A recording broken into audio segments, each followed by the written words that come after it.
नमस्कार, पहाड़ की खबरें आप देख रहे हैं। आपके साथ मैं हूं कंचन डोगरा और आइए सबसे पहले आपको बुलेटिन में मौसम का अपडेट दे देते हैं। देखिए, आज तेज बारिश का अलर्ट जारी किया गया है। कुमाऊं के ज्यादातर जिलों में तेज बारिश का अलर्ट घोषित किया गया है। इसके साथ ही गढ़वाल में भी कुछ जिलों में बारिश का पूर्वानुमान जारी कर दिया गया है। मौसम विभाग की तरफ से ये पूर्वानुमान जारी किया गया है। रविवार से राज्य में मौसम साफ रहेगा।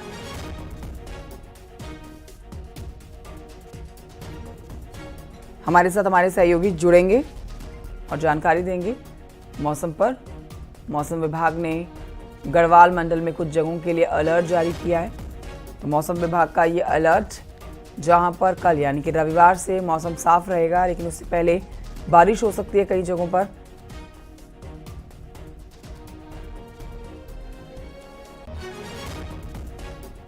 इस समय ना सिर्फ उत्तराखंड बल्कि उत्तर प्रदेश में भी आपको बता देते हैं मौसम विभाग ने अलर्ट जारी किया है। उत्तर प्रदेश में आज तो कई जगहों पर स्कूल बंद रखे गए हैं क्लास 1 से 12 तक, क्योंकि तेज बारिश की संभावना जताई गई है।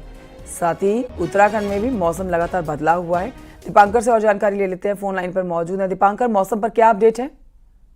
बिल्कुल कंचन, आखिरी के 4 दिनों के लिए यहाँ पर मौसम विभाग की तरफ से अलर्ट जारी किया गया था कि अब जब मानसून सीजन एंड की तरफ बढ़ रहा है तो बारिश होगी। आज शनिवार का दिन, वीकेंड है और तमाम जिलों में बादल इस वक्त छाए हैं। बागेश्वर में इस वक्त बारिश हो रही है और बाकी जगहों पर बादल हैं। कल रात देहरादून में बारिश हुई थी। तो अब सितंबर का जो एंड है वो बारिश के साथ हुआ है। हालांकि मौसम विभाग का कहना है कि अक्टूबर के पहले हफ्ते से मानसून वापस लौटेगा और फिर पूरे उत्तराखंड में मौसम अगले हफ्ते से साफ रहेगा। कंचन, ठीक है, बहुत शुक्रिया आपका जानकारी के लिए दीपांकर। तो अगले हफ्ते से मौसम साफ रहने वाला है, लेकिन बारिश आज जहां हो सकती है उसको लेकर मौसम विभाग ने अलर्ट जारी कर दिया है।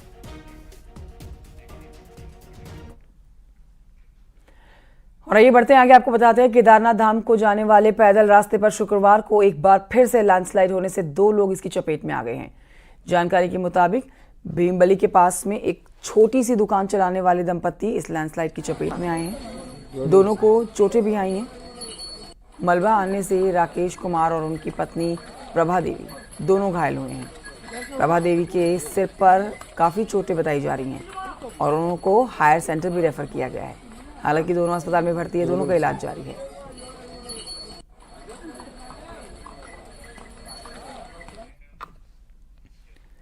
उधर Pithoragarh Tanakpur all weather highway लगातार कल भी चौथे दिन बंद रहा। कई दिनों से हाईवे बंद चला आ रहा है। चंपावत में स्वाला के पास में अभी भी लगातार लैंडस्लाइड हो रहा है। यही नहीं, नीचे से जमीन लगातार कट रही है। 2 जिलों को जोड़ने वाले इस अहम हाईवे के बंद होने से लाखों का आबादी को खासी परेशानी हो रही है। डीएम चंपावत ने एनएच और टीएचडीसी के साथ अधिकारियों के साथ मीटिंग भी की है इसको लेकर। चंपावत प्रशासन अब अमोड़ी रोड में एक बैली ब्रिज लगाने जा रहा है ताकि छोटी गाड़ियों की आवाजाही हो सके। हालांकि स्वाला में रोड कब ठीक होगी यह अभी नहीं कहा जा सकता है।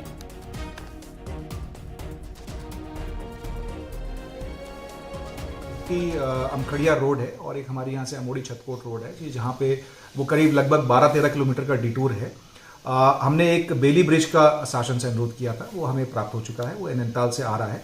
तो अगर ये वाला सोल्यूशन नहीं चल पाएगा तो मिड टर्म सोल्यूशन में हम लोग एक टेम्पररी बेली ब्रिज इस अमखड़िया रोड पे सेटअप करेंगे, जिससे कि कम से कम हम लोग जो लाइट व्हीकल है और जो हमारे पिकअप्स हैं उनको हम वहां से क्रॉस करा सकें। रुद्रप्रयाग में बद्रीनाथ हाईवे पर पिछले 2 दिनों से भूस्खलन की वजह से बार बार यह हाईवे बंद हो रहा है, जिससे आम जनों को समस्या हो रही है। यात्रियों को इस समस्या से जूझना पड़ रहा है। नरकोटा के पास में पहाड़ी से लगातार मलबा और बोल्डर गिर रहे हैं, जिसकी वजह से हाईवे बार बार बंद हो रहा है।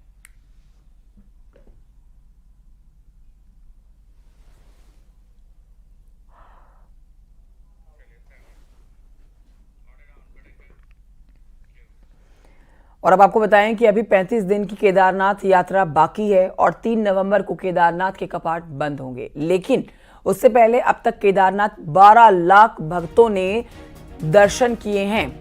ये बड़ा अपडेट आपको दे रहे हैं केदारनाथ यात्रा से जुड़ा हुआ।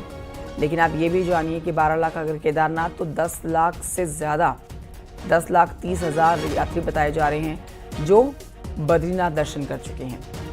बद्री विशाल के दर्शन उन्होंने किए हैं। गंगोत्री धाम में 7 लाख और यमुनोत्री धाम में 6 लाख यात्री दर्शन कर चुके हैं।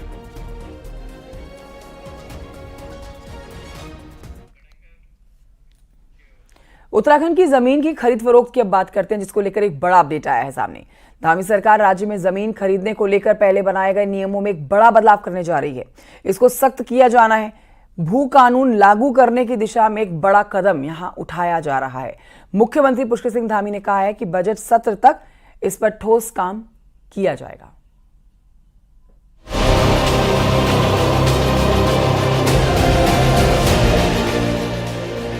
पिछले कुछ सालों से उत्तराखंड में बाहरी लोगों द्वारा जमीन की खरीद पर रोक लगाने के लिए ठोस कानून की मांग की जा रही है। सरकार ने इसके लिए एक कमेटी का भी गठन किया है। इस बीच शुक्रवार को मुख्यमंत्री पुष्कर सिंह धामी ने कहा कि जमीन की अनियमित खरीद को कंट्रोल करने के लिए पहले की सरकारों में जो कानून बनाए गए हैं, उनमें जो कमियां हैं, उनको दूर करके बजट सत्र तक सरकार नए नियम लागू करने की दिशा में काम कर रही है।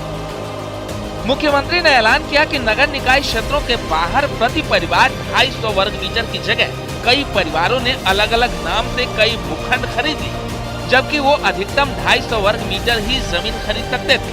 सीएम ने साफ किया कि जिन निवेशकों ने उत्तराखंड में प्रोजेक्ट के नाम पर जमीन ली है लेकिन वहाँ कुछ नहीं बनाया, उनका भी रिकॉर्ड खंगाला जाएगा। हमारी सरकार भू कानून है, मूल निवास है, जो ऐसे मुद्दे हैं, इन सभी मुद्दों को लेकर हम हमेशा से संवेदनशील रहे हैं।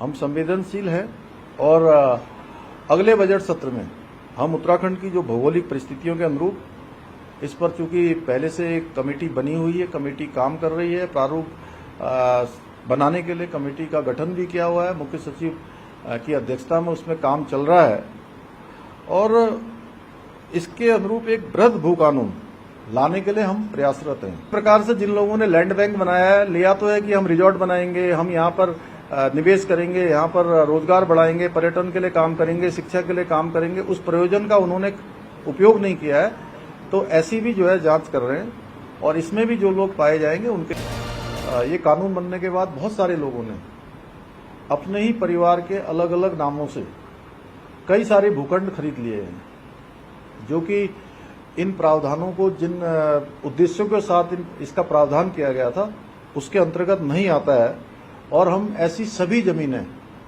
जो इस प्रकार से खरीदी गई हैं उनका हम विवरण तैयार करा रहे हैं और ऐसे लोगों के विरुद्ध सख्त कार्रवाई की जाएगी और जितनी भी जमीनें इस प्रकार की निकलेंगी, जिन्होंने जो प्रावधानों के अंतर्गत नहीं आते लेकिन जमीनें खरीदी हैं, वो सारी जमीनें राज्य सरकार में निहित की जाएगी। पिछले कुछ समय से उत्तराखंड में बड़े पैमाने पर दूसरे राज्य के लोगों की संख्या बढ़ी है। जानकार इसे डेमोग्राफिक चेंज की तरह देख रहे हैं, तो कुछ लोग इसे पहाड़ की पारंपरिक संस्कृति के लिए खतरा मान रहे हैं। ऐसे में मुख्यमंत्री धामी का ये कदम बड़ा फैसला माना जा रहा है। देहरादून से न्यूज 18 के लिए सुनील नप्रभात की रिपोर्ट। और आइए बढ़ते हैं आगे। रुद्रप्रयाग में बाल विकास मंत्री रेखा आर्य ने राजकीय इंटर कॉलेज बसुकेदार में शिविर का आयोजन किया है, जिसकी तस्वीरें भी आपको दिखा रहे हैं। ग्रामीणों के द्वारा विभिन्न विभागों से संबंधित 105 शिकायतें दर्ज की गई हैं। यहाँ रेखा आर्य ने कहा है कि जनता की समस्याओं के निपटारे के लिए तालमेल जरूरी है। जल्दी समस्याओं के निपटारे के निर्देश दिए। महिला सशक्तिकरण एवं बाल जनता प्रतिनिधिगण संगठन छोटी बड़ी समस्याएं, चाहे वो सड़क के संदर्भ में हो, चाहे वो पेयजल के संदर्भ में हो, या आधार कार्ड के संदर्भ में हो, या उनकी पेंशन के संदर्भ में हो, इत्यादि इत्यादि जो भी उनकी समस्याएं थी, आज जो है वो उनकी समस्याएं, चाहे वो गौशाला के रूप में हो, वो चाहे आवास के रूप में हो, वो समस्याओं के संदर्भ में उचित दिशा निर्देश संबंधित अधिकारियों को दे दिए गए हैं। उत्तराखंड को एक बार फिर से ऊर्जा प्रदेश बनाने का सपना साकार करने की तैयारी शुरू हो चुकी है। इसके लिए हाइड्रो पावर के लिए खास नियम कायदे बनाए जा रहे हैं। देखिए खास रिपोर्ट।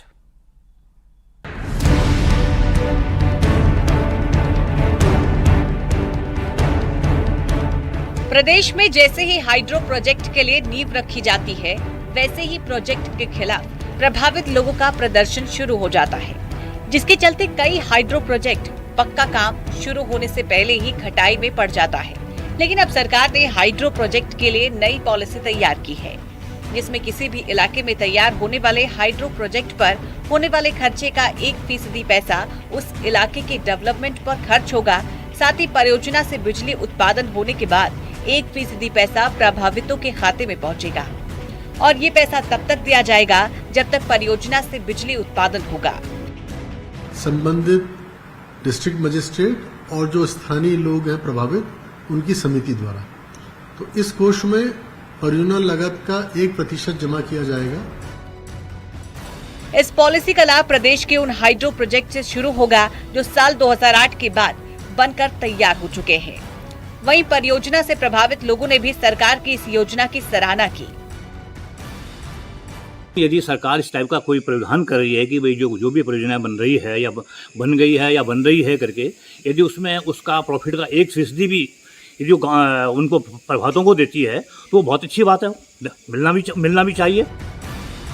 उत्तराखंड में अगले 8 सालों में करीब 9000 मेगावाट के छोटे बड़े 40 हाइड्रो प्रोजेक्ट बनकर तैयार होने हैं, जिससे आने वाले समय भी जहां प्रदेश ऊर्जा प्रदेश की तरफ आगे बढ़ेगा तो वहीं प्रभावितों को भी इसका अलग लाभ मिलेगा। विकासनगर से कुलदीप के साथ न्यूज़ 18 के लिए देहरादून से सत्येंद्र बर्तवाल की रिपोर्ट। बढ़ते हैं आगे, विकासनगर की खबर आपको बताते हैं, जहां पर एक 14 साल की नाबालिग लड़की को शादी का झांसा देकर उसके साथ दुष्कर्म करने का मामला सामने आया है। पीड़ित के पिता ने आरोप लगाया है कि परवेज नाम के युवक ने उनकी लड़की को झांसा देकर दुष्कर्म किया है। पीड़ित लड़की ने एक बच्चे को भी जन्म दिया, फिर परवेज ने किसी दूसरी लड़की से निकाह कर लिया। पुलिस ने आरोपी के खिलाफ पॉक्सो एक्ट समेत कई धाराओं में केस दर्ज कर लिया है।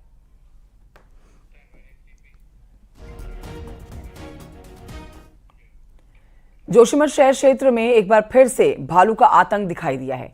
देखिए, दिन में यहां पर भालू सड़क पर घूम रहे होते हैं। भालू मलारी राष्ट्रीय राजमार्ग पर रविग्राम के पास में नजर आए हैं, जहां भालू सड़क को पार करता हुआ नजर आया है। तस्वीरें भी आपको दिखा रहे हैं। मौके पर वन विभाग की टीम पहुंची है, लेकिन भालू को टीम अब तक नहीं पकड़ सकी है। जान दो।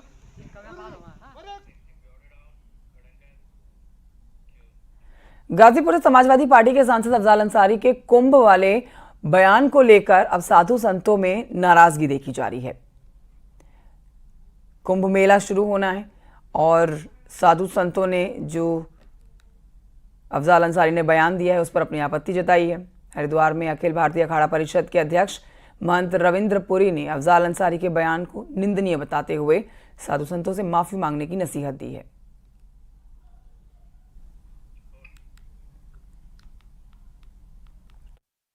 धर्म को भ्रष्ट करने का अभियान एक चल रहा है। पहले भोजन में मिलावट, हर प्रकार के ऐसे पदार्थों को सरेआम मिलाया जा रहा है और एक नया प्रयास जो है, एक संसद सदस्य जो हैं, जो बहुत पुराने हैं और अपने आप को ज्ञानी समझते हैं, उनको इस प्रकार की टिप्पणी नहीं करना चाहिए था कि गांजे की रेल भर के, बसें भर के कुंभ मेले में भेजी जाए। ये नारकोटिक्स विभाग का जो भारत सरकार का कानून है उसका भी उल्लंघन है। एक सांसद के मुख से इस प्रकार के शब्द शोभा नहीं देते। मुझे आशा है वो इस पर अवश्य खेद व्यक्त करेंगे, अन्यथा उनके खिलाफ आंदोलन चलाने के लिए हम लोग बाध्य रहेंगे। उत्तराखंड में अपनी बातें मनवाने के लिए टंकी, टावर और बिल्डिंग पर चढ़ने का ट्रेंड लगातार चल पड़ा है। पुलिस प्रशासन के लिए ये काम टेंशन बन गया है, तो इस ट्रेंड पर सियासत भी अब तेज हो रही है।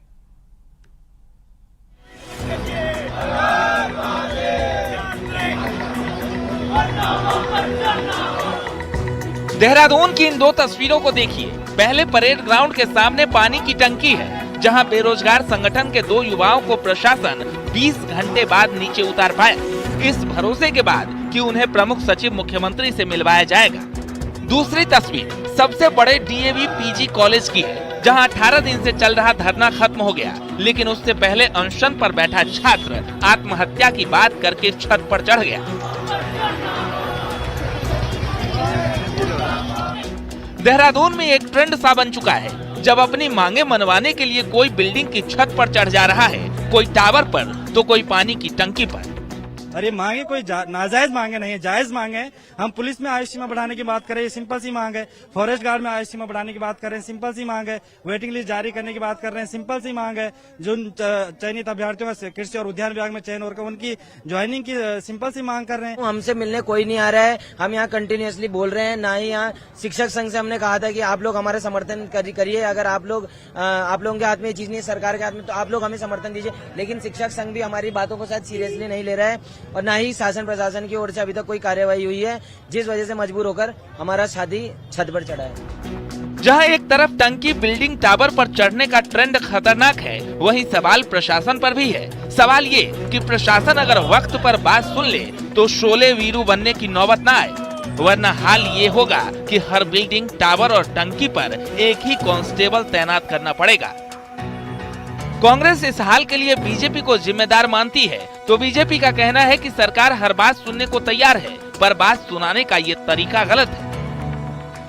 अगर बेरोजगारी है और आपके पास रोजगार है, आज भी कितने सरकारी पद खाली पड़े हुए हैं, उन पे जो है रोजगार उन नौजवानों को देने का काम क्यों नहीं कर रहे हैं? तो जब सरकार समय पे नहीं चेतेगी तो मुझे लगता है आप देखिए भविष्य में ऐसी घटनाएं और बढ़ेंगी।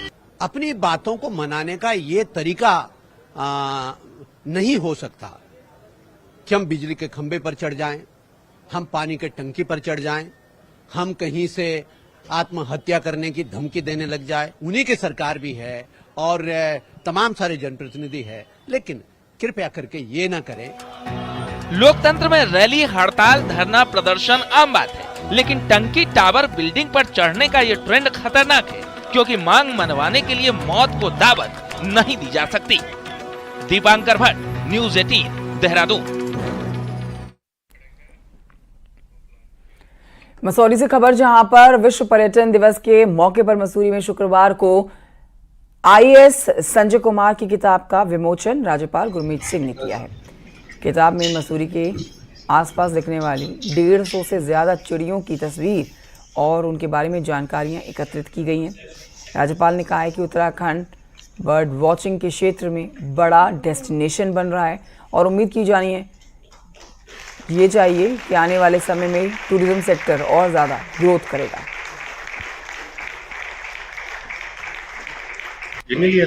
हमें पता ही कहाँ चला। पर्यटन नगरी पौड़ी की बात करेंगे, जहां पर इको टूरिज्म और धार्मिक पर्यटन को बढ़ावा देने के प्रयास किए जा रहे हैं, जिससे देवदर्शन के साथ ही प्रगति का भी पर्यटक और ट्रैकर्स दीदार कर पाएं। इको टूरिज्म के तहत ही झंडीधार, उल्खागढ़ी, रानीगढ़, दीबा देवी जैसे ट्रैकिंग रूट्स को वन विभाग डेवलप कर रहा है। ट्रैकिंग रूट बांज, बुरांश, देवदार के घने जंगल से होकर गुजरते हैं, जो पर्यटकों का मन मोह लेंगे। वहीं धार्मिक पर्यटन पर भी प्रशासन का पूरा जोर है। इसके लिए कत्यूरी राजवंश के राजा अजयपाल की राजधानी रही देवलगढ़ को विकसित करने का प्रयास किया जा रहा है।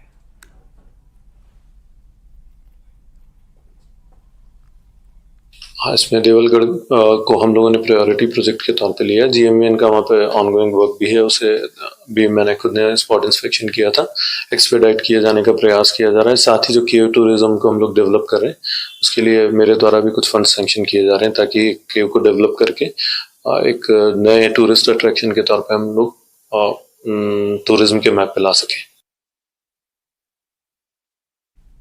जोशीमठ से खबर, जहां पर ski and mount trekking association, माफ कीजिए, ski and mount training association Uttarakhand के द्वारा साहसिक खेलों को बढ़ावा देने के लिए हाई एल्टीट्यूड साइकिल रेस का आयोजन किया गया, जिसमें दिल्ली, पंजाब, उत्तर प्रदेश, देहरादून सहित दक्षिण भारत के 60 से ज्यादा साइकिल रेसर्स ने भाग लिया और भारत के प्रथम गांव माणा से देवताल तक साइकिल रेस का आयोजन किया गया। वहीं इस रेस में देवताल की अनोखी तस्वीर भी सामने आई है, जहां चारों तरफ बर्फ ही बर्फ नजर आई है।